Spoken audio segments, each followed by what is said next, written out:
Yes, sir. So, good morning, everyone. Our topic for today is, Good sir, morning. our topic for today is the design consideration of vehicles, and under that, we'll be studying about rolling resistance, transmission efficiency, and consideration of vehicle mass. So, I'll be starting with the consideration of rolling resistance. So now, what is rolling resistance? In simple words, the force resisting the motion when a body rolls on a surface. It is called as rolling resistance. So now, let me give an example. In an ancient times, our one of the most important and most efficient invention was the vehicle wheel. The first vehicle wheel which was made, it was made up of stone. So, but and then when on advancement, the vehicle wheels from stone they went on to wooden wheels. Now, the stone tires were really very heavy, so they had to shift it to the wooden wheels to lighten the weight.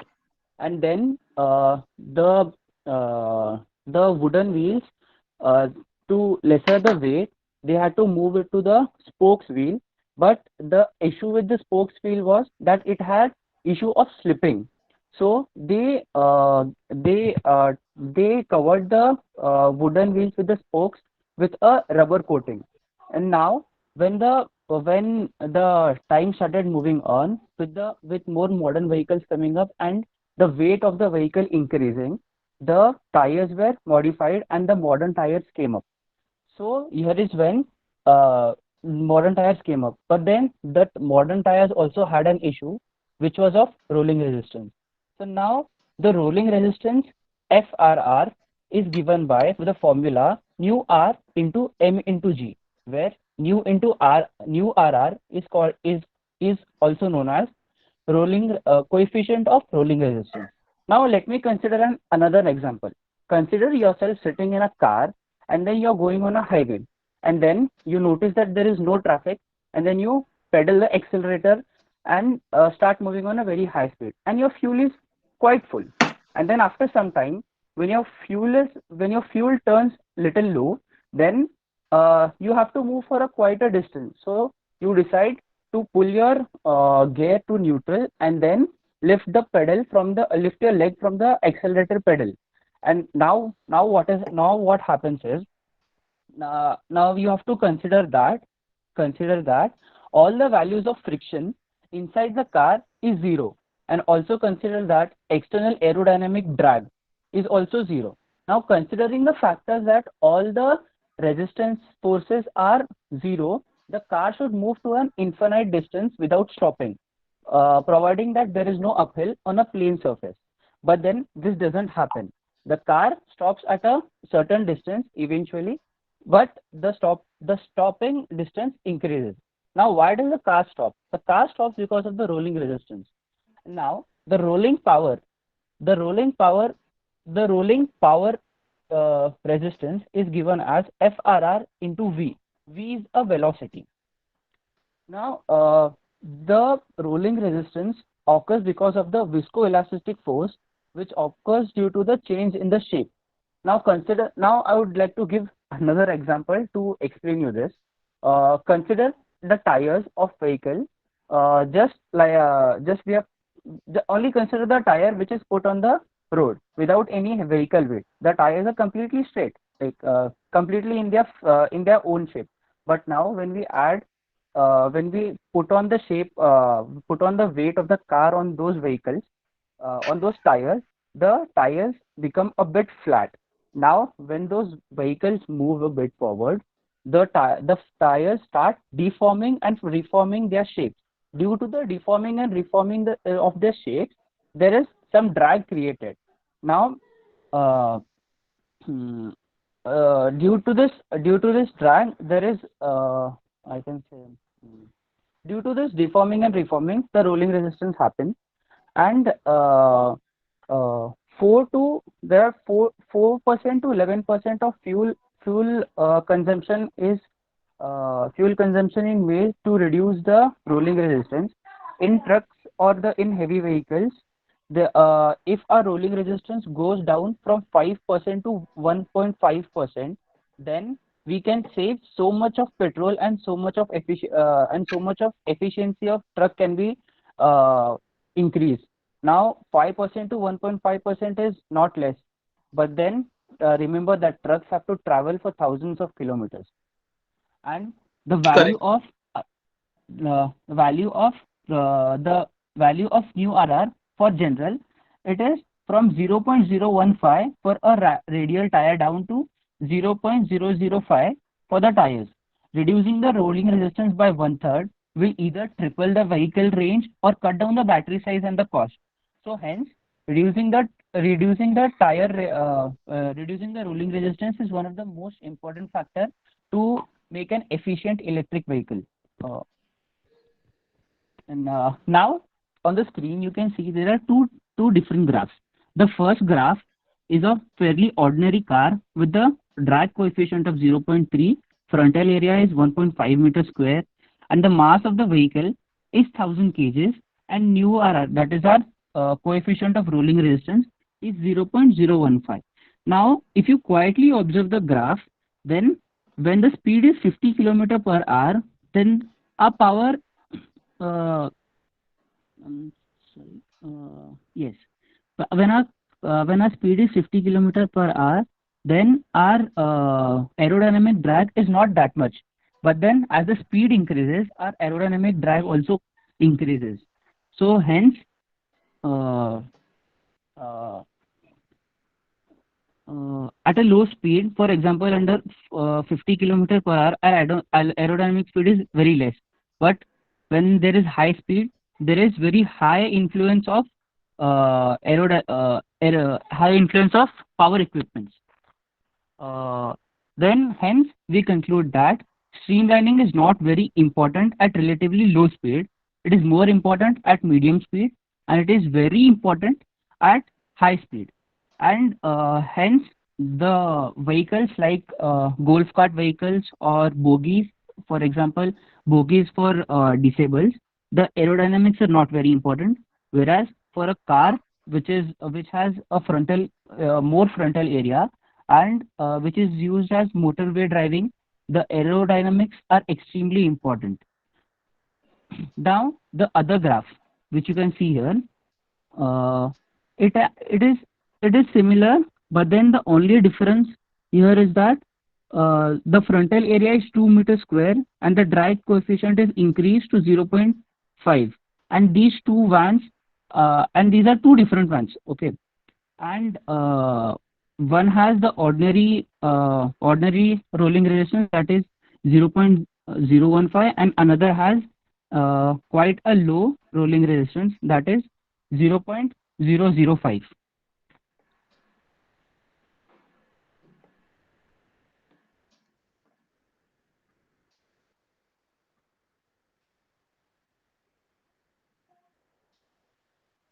The second graph is also in the same line of the first, so this is understood. Can you go to the next slide?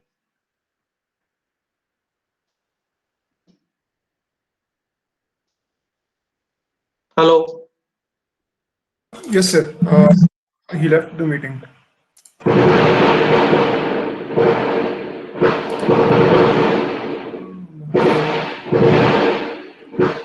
He's not there in the meeting.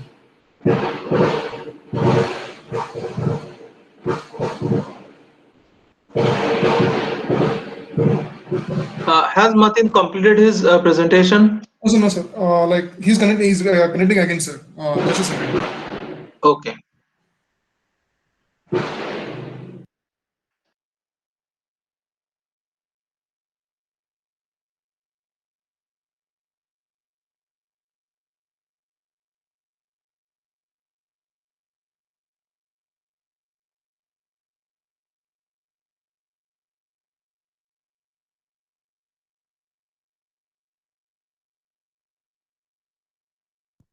Hello. Hello. Yes, you're audible. Launch your slide. Yes, sir. So slide is visible. Yes, slide is visible. The second graph we can Yes, sir. understand it is in the same line of the first graph, only there is a minute change. So if there is anything else, Yes, you sir. can please go to the next slide and explain. Yes, sir. Sir, I would Okay, just and one like to more thing, conclude by telling that Martin, one more thing I would like to tell you. See both the yes, slides towards the top. Area is 1.5 meters square, so it's yes. not 1.5 m2. So that square you Oh, have sorry, to sir. Sorry, sir. use. You have to make that change. You know how to make that changes, right? Yes, sir. Superscript Yes, sir. and all. Yes, sir. We didn't notice that. We'll do that. We'll do that. So please do that before you are submitting it. Please do that correction. Fine. So Yes, sir. this thing is understood. Do you have anything else to say? Sir, I'll just conclude and then Nirav will continue with the transmission Correct. Do that. efficiency. Do that. Yes. Yes. Do that. By this, I'd just like to conclude that electric vehicles uh, require a low resistance, and that choice of tire is very much important. A low coefficient of aerodynamic drag is very important for high speed vehicles, but very less important for the vehicles which have been which is used in cities for transportation of goods and taxis. For example, like rickshaw, which we call, and also tum-tum. On a very low speed vehicle such as electric bicycles or golf buggies and buggies for disabled, aerodynamic drag is very little influence, whereas rolling resistance certainly has some influence. Now, Nirav will take on the session and explain transmission efficiency. Correct. Good presentation. Thank you. Neera, please take on. Yes, sir, I'm audible. Yes, you're audible. Yes, I'll present it, sir. Hello everyone. My topic for today's session is transmission efficiency. First of all, I'll let you know what is transmission efficiency. The mechanism that transmits the power developed by the engine of the automobile to the engine to the driving wheels is called transmission system. All vehicles needs a transmission that connects output of the motor to the wheels. In some IC engines, it is connected to the clutch, then gearbox and prop shift. But in EV vehicle, electric vehicles, there's just a one gear, so it's directly connected to the transmission in EV vehicles is simpler than the IC engine because there's no clutch required. As I said before that, conventional gearbox is not required as single ratio gears is normally used. Basically, the three variations of EV transmission. First one is differential.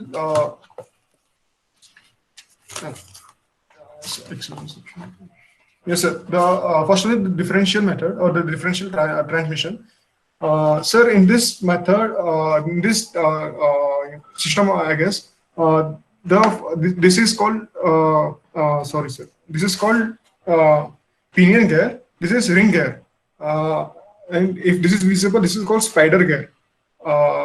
Sir, in this transmission or system, what happens is this is connected to the transmission system, and the advantage of this system, it allows the wheels to rotate at any different RPM according to the situation. Suppose a car wants to take a left turn, so what happens is the left side of the wheel needs to rotate much slower compared to the right side Correct. side of. Correct. So this system allows it naturally to do this variation. So second one is manually gate drive or yes sir, manually or gate drive to each wheel. This is normally our normal cars, sir, which we use manual gate system, sir. Do not say sir in your presentation. You are not presenting it to sir. You are presenting it Yes. to audience. So Sorry, do not sir. say sir. Yep. Sorry. In You this are an expert on this topic. Behave like one. Don't behave like a student. You're an expert. Yeah. Talk. in this type of transmission, the drive has to manually select and engage the gear ratios. Here, this is a formula for this system. What happens in this system is the input shaft. This is connected to the output shaft, and this is called counter shaft. What happens is this: whenever you want to shift a gear, there are four. Normally, there are 5 gears to be shifted in a normal car. So every time you shift the gear, the output shaft shifts on different gears so that you can manipulate the speed of the car. Uh, this mechanism is called sliding mesh mechanism. Very good. Yes, sliding mesh mechanism, sir. And type of third type is integrated motor assist. This is the latest technology used right now. Right now, in this technology, the regenerative braking to capture some of the energy that would be otherwise be wasted. Like this energy or the heat is later than connected or used to create acceleration in the vehicle. So basically, there are three advantages of using this IMA, integrated motor assist. It increases the rate of acceleration, reduces the work needed uh, by the engine or the for the engine, and reduces the frequency of brake hardware replacement. In this system, what happens is the engine is reduced to a smaller size so that it is reduced to smaller size, which helps for a fuel efficient purpose and better mileage because the smaller engine because of the smaller engine. Uh, and next topic, consideration of vehicle mass. As Matin explained, sorry, sir, I mean, mass of the electric vehicle has very important on the performance of range and cost. The three effects that affects the three effects of the mass vehicle, which need to be considered. Rolling machines is explained by Matin just now. Vehicle climbing the uphill. Uh, Sir, in this vehicle climbing the uphill, uh, usually whenever the mass of the vehicle is more added on, it uses more power compared to when it is normally used. And third one is loss of kinetic energy when a vehicle is accelerating, deaccelerating in an urban cycle. In an urban cycle, I wanted to mean to say that whenever driving in a city, there's a much we stop a lot in between the traffics and everything. Correct. Uh, this may affect the mass may affect by using more fuel efficiency, and we always need to stop and start. So there's a fuel injection system. The fuel is more wasted compared to normal Correct. ones. Mass of the vehicle is more. Sir, now and sorry, sir. Now, uh, the force FHC. For FHC means the hill climbing force. In Newton, hill climbing force, when the mass of the car is mkg, of course, the mass is considered as a kg as a unit at an angle psi. Is used as FHC. The force of hill climbing force is equal to mg. Mg is mass mass into gravitation pull into sine psi. Uh, uh, and it sir, the power PHC, the power is also considered in watts. For the velocity which the car is climbing the hill is v meter per second, the unit. FHC into V. FHC, as I explained above, is mg into sine psi. So the equation for that is power hill climbing power is mgv sine psi. Next will be continued on Matin sir.